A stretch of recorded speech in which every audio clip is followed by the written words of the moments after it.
Hi everybody. I want you to just do your very best while I'm gone. All right, so this is 6.4, measures of dispersion.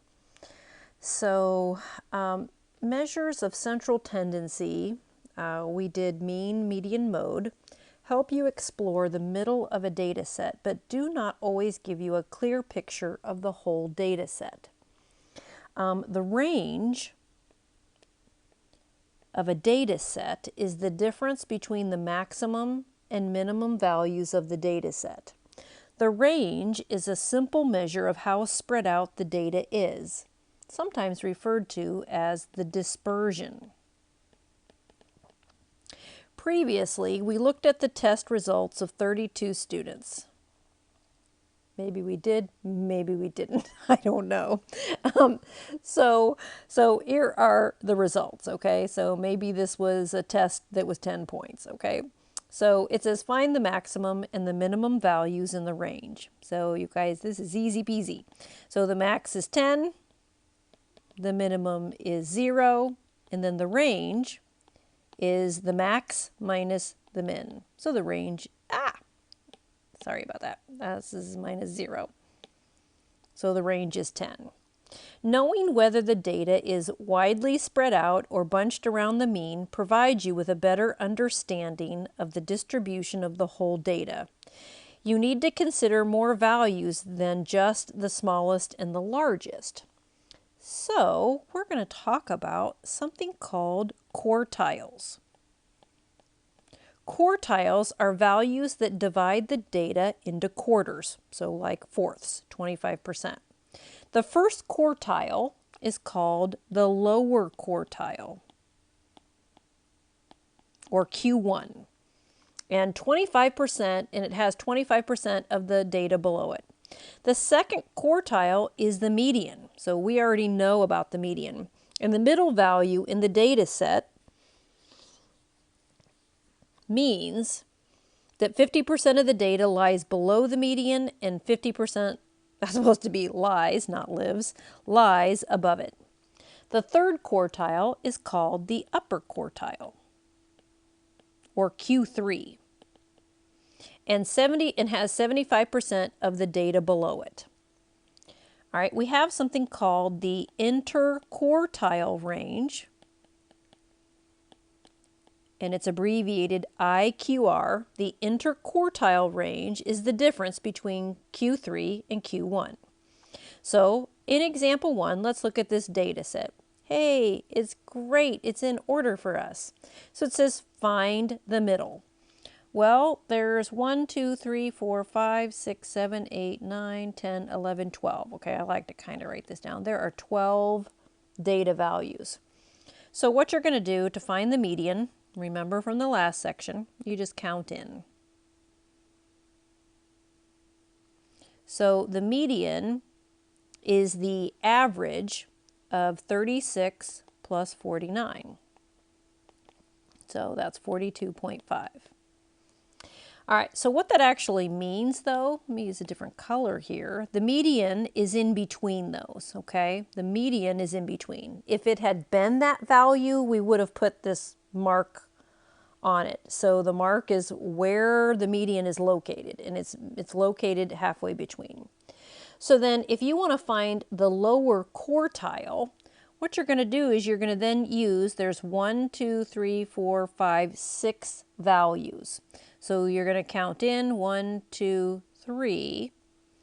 Quartile 1 is then going to be the average of 9 plus 16. So that's 12.5. So that's Q1. The upper quartile, which is Q3, you're going to take the top half, let's count in, and it's going to be the average of 81 plus 100. So upper quartile, or quartile 3, is 90.5. Then the interquartile range, so let's pick a different color. The interquartile range is the difference between quartile 3 and quartile 1. So you're going to take 90.5 minus 12.5, which is 78. The range is the difference between the maximum and the minimum. So the range is 143. So you're going to stop and let's think about this. So if I looked at the data set, the median or the middle is 42.5, but it has a really big range of 143. Okay? So it is possible to get a sense of a data set's distribution by examining something called a 5-number summary. A 5-number summary. This is the minimum value, the first quartile, the median. I think I meant the third quartile. Okay, this is the third quartile, and the maximum value. A 5-number summary can be represented graphically by something called a box and whisker diagram, sometimes referred to as a box plot. The first and third quartiles are at the ends of the box. The median is indicated with a vertical line in the interior of the box, and the maximum and minimum points are at the ends of the whiskers.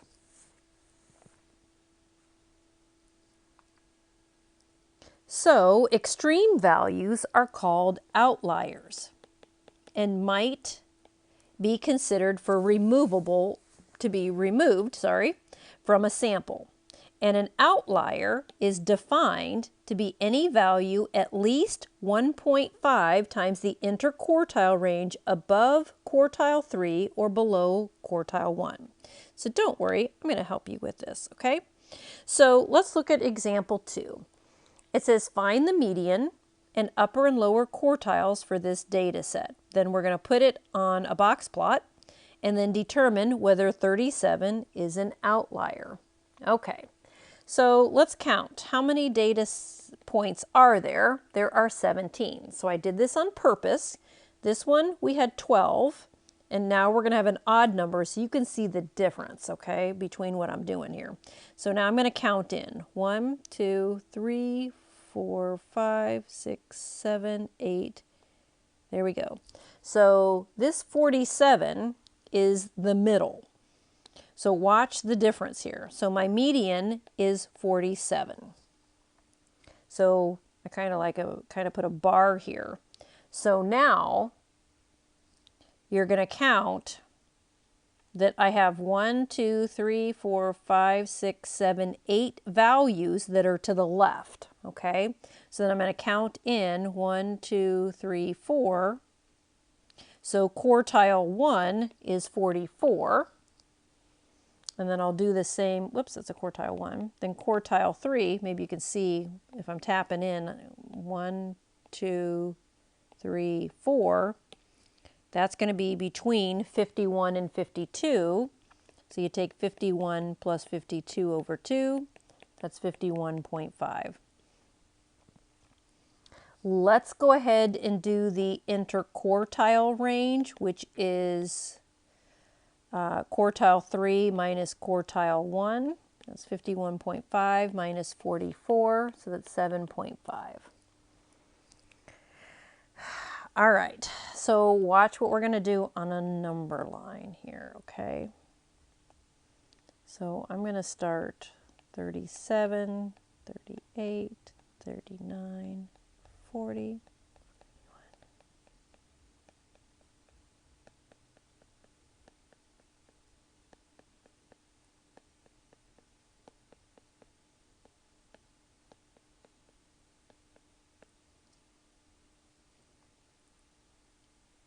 Yikes, you know what, guys? Let me stop this. That's too big. Okay, wait.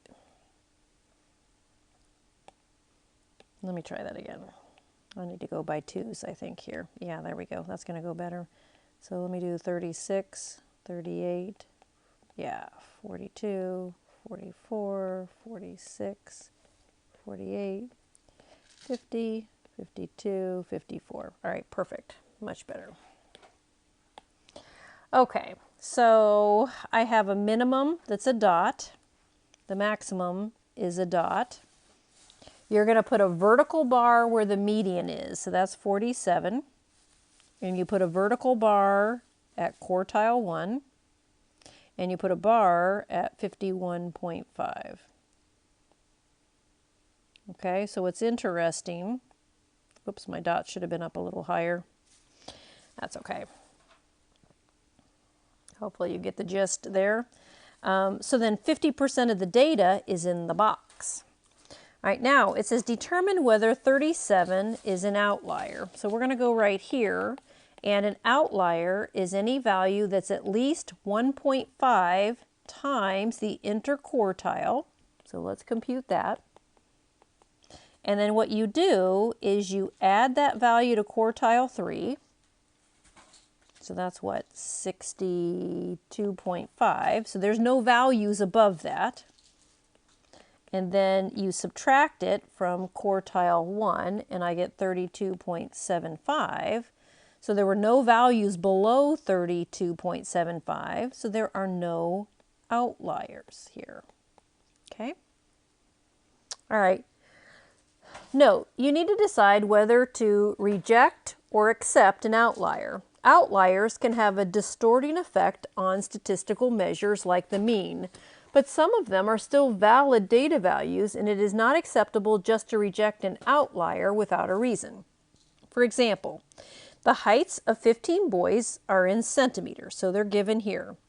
Clearly, there is an error in measurement or recording. A boy cannot be 382 centimeters tall. This is an outlier and should be discarded. So that's kind of the understanding I want you to get. Suppose test results of 7 students are 20%, 22%, 18%, 30%, 26%, 89%, and 21%. If the data is checked and the student who scored 89% was not error in recording, then this has significant effects on the conclusion that you draw. Without the outlier, a teacher might conclude the test was too difficult. With the outlier, the teacher might also conclude the test was fine, but that 6 or 7 students did not study appropriately. So teachers use this kind of information as we look at our assessments. So I hope you know that. I really do look at them. All right, example 3. A group of 80 athletes each run laps of a running track. The grouped frequency table shows the number of laps run by different athletes. So we have 0 to 10 laps, there was 1. 10 to 20 is 20. 20 to 30 is 31. 30 to 40 is 21. And 40 to 50 is 7. So what we're going to do is we are going to look at something called a cumulative frequency, okay? So what you're going to do is we're going to call it CF. So after the 0 to 10, there's only one person who had done that. But then a cumulative frequency means I'm going to add each subsequent value. So then if I add 31, that's 52. If I add 21, that's 73. And if I add the 7, that's 80. So if we want to construct a cumulative frequency table for this data and use it to draw a cumulative frequency curve for the number of laps run by different athletes, we can do this. So watch what I'm going to do here. Okay, let me see how much space I have. There we go. And notice I'm only going to be in the first quadrant because you can't have negative number of laps. It doesn't make any sense.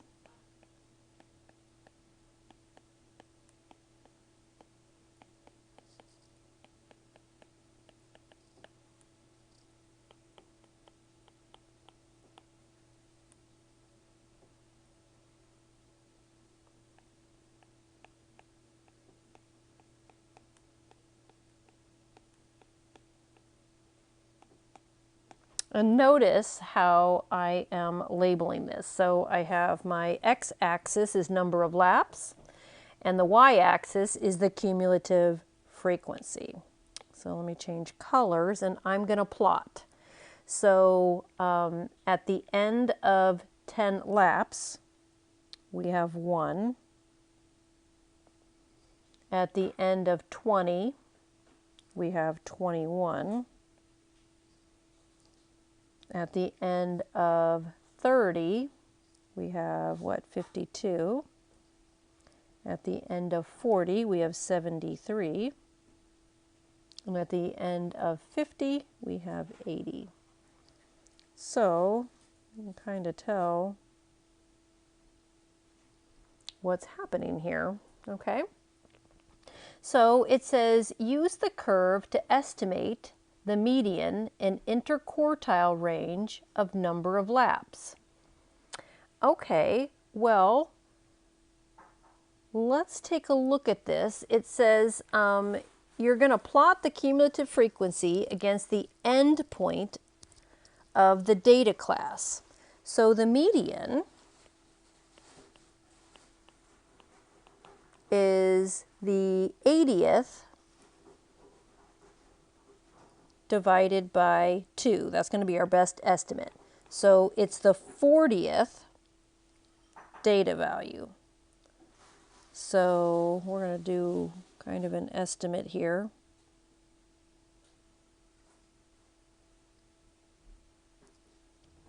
So it looks like that's about 26 laps.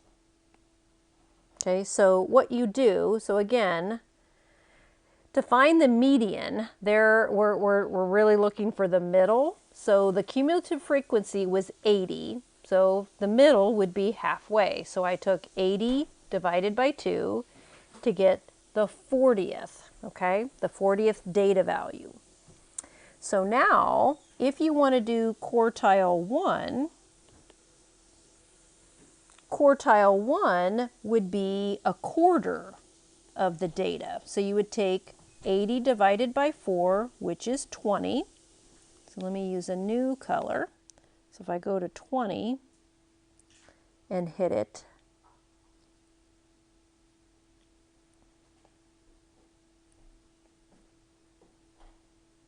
I don't know where that is exactly. Does that look about?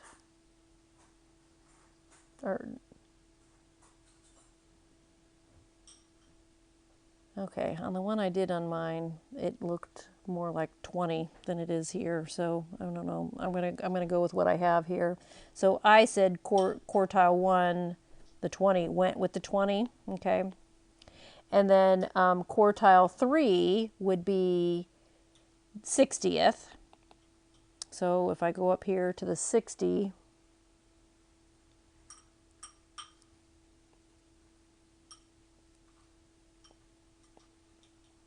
I got about 34. So the and again, like you're eyeballing this and you probably would use graph paper and it would turn out a whole lot better. So the interquartile range is going to be 34 minus 20, which is 14. I got the median. This was the median. Okay, there we go. All right. All right, a percentile is a number where a certain percentage of scores fall below that percentile. If you score 64 out of 80 on a test, you do not know how well you have done unless you compare your score to the whole class. If you know that your score is in the 90th percentile, that means you scored better than 90% of the people who took the test. The mean is often called the 50th percentile. The lower quartile is called the 25th percentile, and the upper quartile is called the 75th percentile. The variance is a measure of how far, on average, each data value differs from the mean. So let's consider the 32 test results. The variance would tell us whether students' test scores were, in general, close to the mean average score or far away. The variance of a data set is calculated by taking the arithmetic mean of the squared differences between each data value and the mean value. So I'm going to show you how to do this by hand, and it's awfully, awfully tedious, okay? And then I'm going to put a video on the module to show you how to do it with the TI Nspire, okay? So it says find the mean. So the mean, we use the x bar, is the summation of the x values over n. So I've done this, so I did 168 over 32. So the mean is 5.25. Now what I want you to do, and I'm going to see if I can make this big enough for us. I want you to, we're going to do several columns here, okay? And this is going to be like super, super long. Is we're going to first do x minus x bar, and then we're going to square it. And then you'll see why in a moment, okay? So the first thing you're going to do, and this really is super tedious, and I need to double check because I think that on the IB exam, they let you use the technology, which would be way better than this.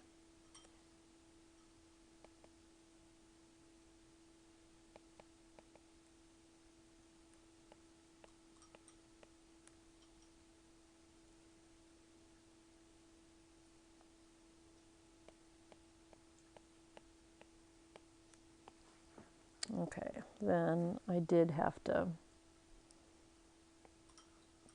make another table here.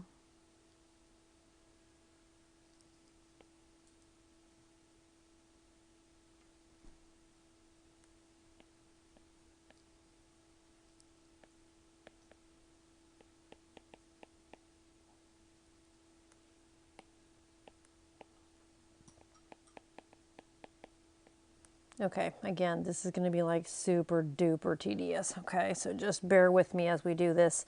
All right, so what you're going to do is you're going to take the x value. So if I do 0 and then I subtract 5.25, that's negative 5.25. Then you're going to square it, okay? So that's 27.5625. Then when you take 1 minus that, it's negative 4.25. Well, then that's going to repeat, right? They're the same. Then you're going to notice once I get rolling, I'm not going to write it out all those times. So then for the 2, that's negative 3.25. And then I got lazy. Okay, so then I said that's 10.5625. And I drew an arrow like you get it. So then when you do the 3, it's negative 2.25, which was 5.025. So you're going to do that each time. And then I got negative 1.25, which is 1.5625. Then we're going to go down to where the 5 is. So you take 5 minus 5.25, and if you square it, so remember, negative squared become positive. Then when I did the 6, I got 0.75, that's 0.5625. For the 7, I'm not going to write it all those times, but then I got 3.0625. For the 8, I got 2.75, and when I squared that, I got 7.5625. For the 9, I got 3.75, that's 14.0625. And for 10, that's 4.75. I got a 22.5625. All right, and so just keep in mind, I really am supposed to be writing those out, but it's a pain. It's a literal pain to do that, okay? So this is super tedious.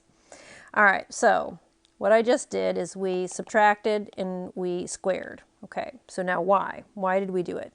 Well, the variance is called sigma. This is a sigma notation, okay? That's sigma. And what you do is you add up all the squares, okay, so that's in that far right column. We're going to add up all those together, and thankfully I did that already, and I got 198, and n is 32. So the variance is 6.19.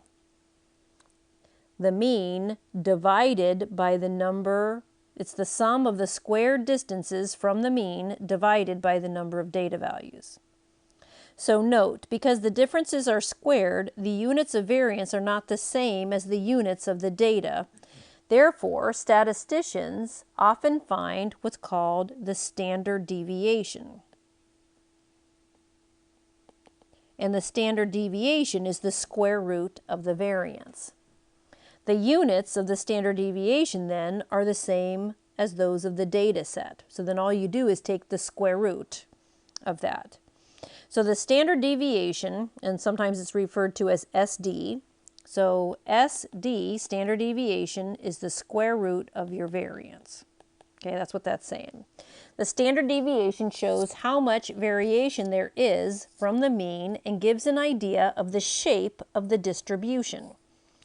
A low standard deviation shows that the data points tend to be closer to the mean than a larger standard deviation. So here's some properties of the standard deviation. Standard deviation is only used to measure spread or dispersion around the mean of a data set. Variance, and therefore standard deviation, is never negative because it is an average of the squared distances. Standard deviation is sensitive to outliers. A single outlier can raise the standard deviation and in turn distort the picture of spread. For data with approximately the same mean, the greater the spread, the greater the standard deviation. All right, example 4 says a data set has a mean of 12 and a standard deviation of 2. Each value in the data set has 20 added to it. Find the new mean and the new standard deviation. Well, the standard deviation stays the same. Okay, the standard deviation stays the same. However, the mean, all the values have had 20 added to it, so the mean is 32. All right, each value in the original data set is multiplied by 4. So we're still coming back up here. Find the new mean and the new standard deviation. Well, the mean has been multiplied by 4, so that's now 48. But because I did multiplying, the standard deviation is in fact multiplied by 4 as well. All right, that ends the video.